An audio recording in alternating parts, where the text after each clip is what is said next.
Welcome, friends. Welcome back to the kitchen. Welcome to 2021. It is January 1st, 2021, so Happy New Year to everyone out there watching. And I thought, what a better way to greet the new year than to make a celebratory cake. So today we're going to make a confetti cake or a funfetti cake, a layer cake with an Italian buttercream. I'm going to start out in the stand mixer with some butter and some sugar. And I'm going to put the beater on here, and we're going to cream this together until it's nice, light, and fluffy. So while that's creaming, we'll move on to some of the other ingredients. And I have here some cake flour, and to that I'm going to add salt and baking powder. And we'll just mix that in a little bit. Okay, give that a bit of a stir, and you don't have to stir it too much, just a little bit. Now I need some milk.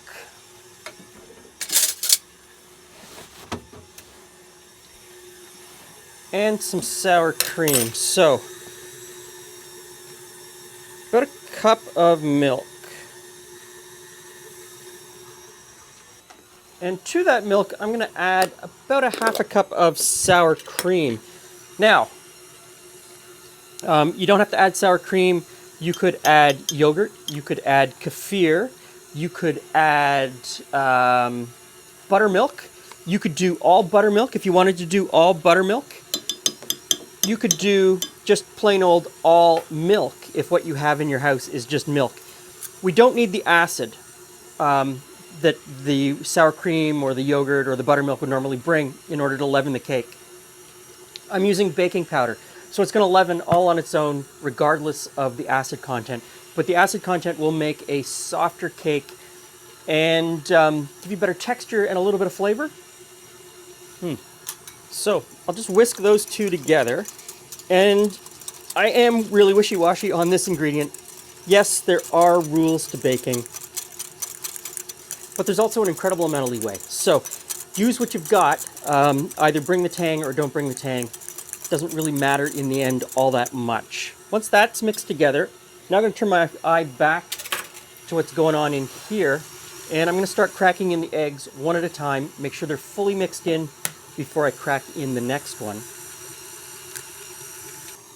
And after I crack in each egg, I turn the mixer up to really whip that egg into the butter and sugar mixture.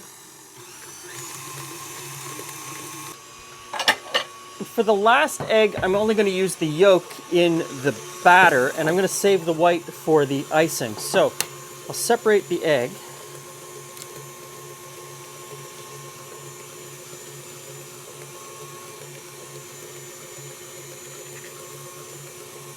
And pop the yolk in. Okay, I think that batter's looking pretty good. So I'm going to drizzle in a little bit of vanilla.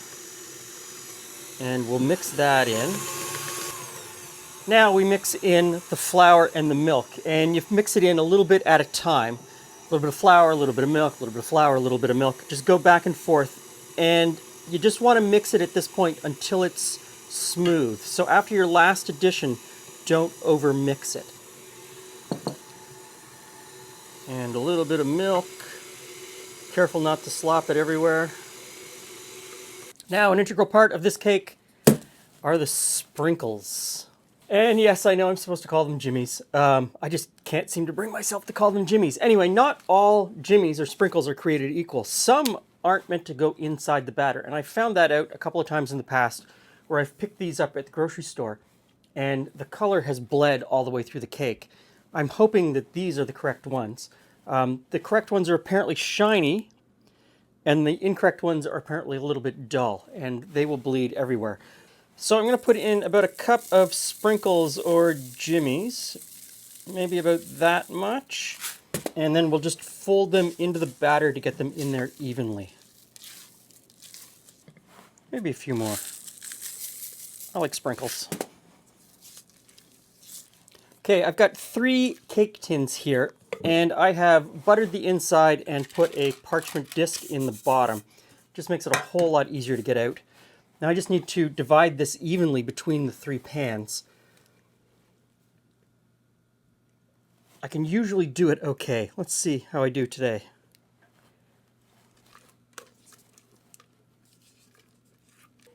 Not too bad.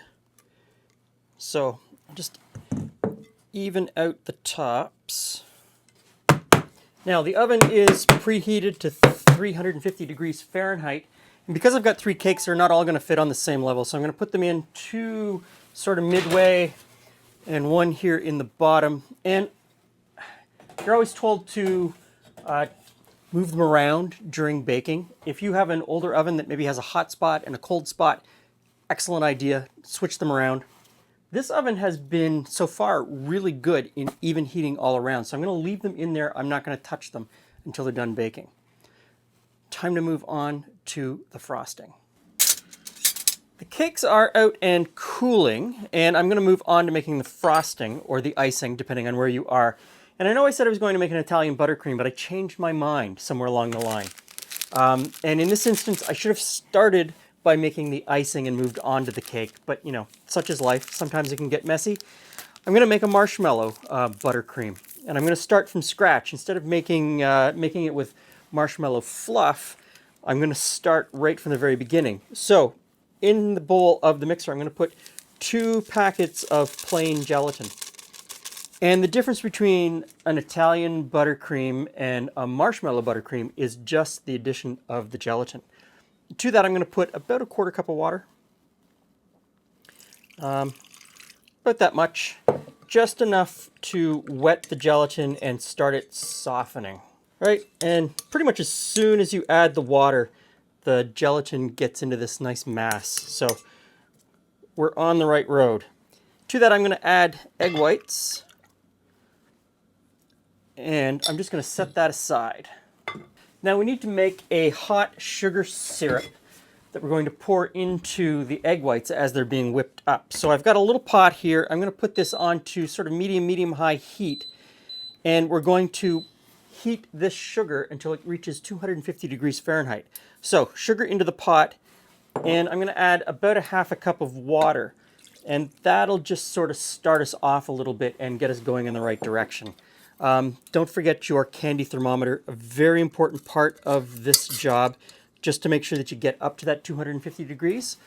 And I'm going to stir it right now, just at the beginning, just to dissolve that sugar. And then I'm not going to stir it while it's heating. Now there is a little bit of a dance with this frosting. You want to whip your egg whites and you want to have them at the right texture when the sugar reaches the right temperature so that you can pour the sugar into the egg whites. Don't let it freak you out. If you reach the right texture with the egg whites, you can slow down the beater. If that happens before the sugar is ready. Don't let that deter you. There are so many ways that this could go wrong. Just take it easy, relax. Everything always works out. Okay, so let's start the egg whites. Okay, we've reached 250 degrees. Now, goes without saying, sugar syrup is hot, it's dangerous, you don't want to get it on yourself. Be very careful. At this point, we just want to drizzle it into the mixer, trying not to get it onto the whisk. Easier said than done.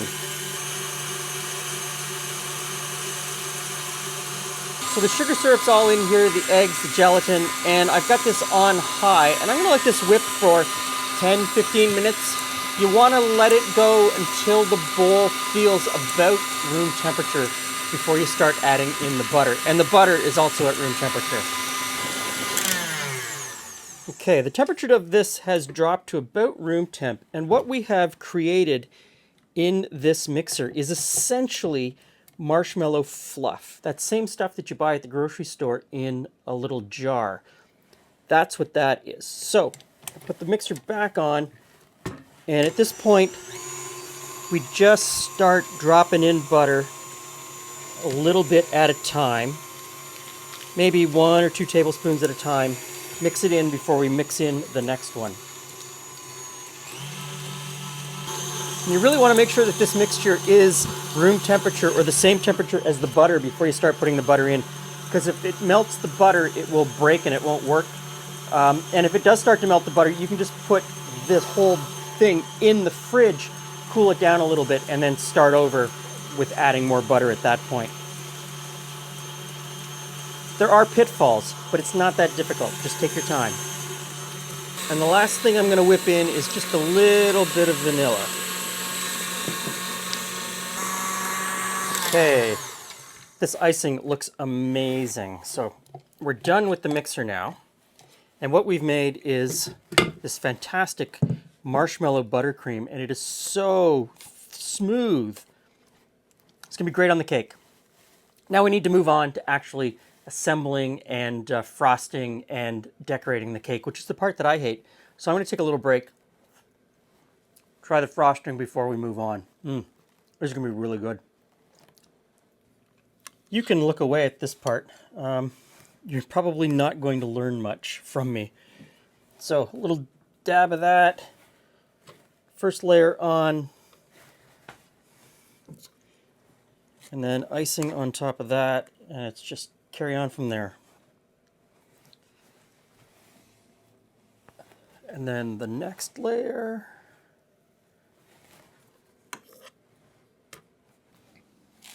And then some sprinkles on top. Hey, Glenn. Hey, Jules. Happy New Year, friends. So, sprinkle cake, funfetti cake, a confetti cake. Depends on what you want to call it. But it's got sprinkles It on is super fun. It's a super fun looking cake. Okay, so let's see if it's super fun looking inside. The anticipation's killing me. I would not do well on the baking show. Paul Hollywood would laugh me out of the tent. Your decor is simplistic. I just want to get it on. I just want to get it on the cake. I don't really care. Okay. Oh, well, and it's such a rare event for us to actually ice a Ice cake. the cake. Okay, here we go. Let's see. Woohoo! Funfetti. Looks pretty good, Jules. Woohoo! Let's turn that so everybody at home can see. Happy New Year.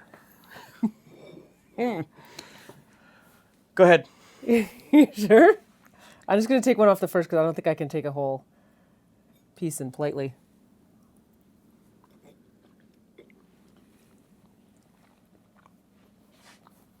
That's a lovely cake, Glenn. And the funfetti just, sparkles make it fun. It's a really nice butter cake. I like that icing. Okay, you said you were going to make it with gelatin? Yeah, so I essentially made a marshmallow cream and then put butter into it. Essentially made the first 2/3 of our marshmallow recipe. Now, did you find there's a benefit to having the gelatin?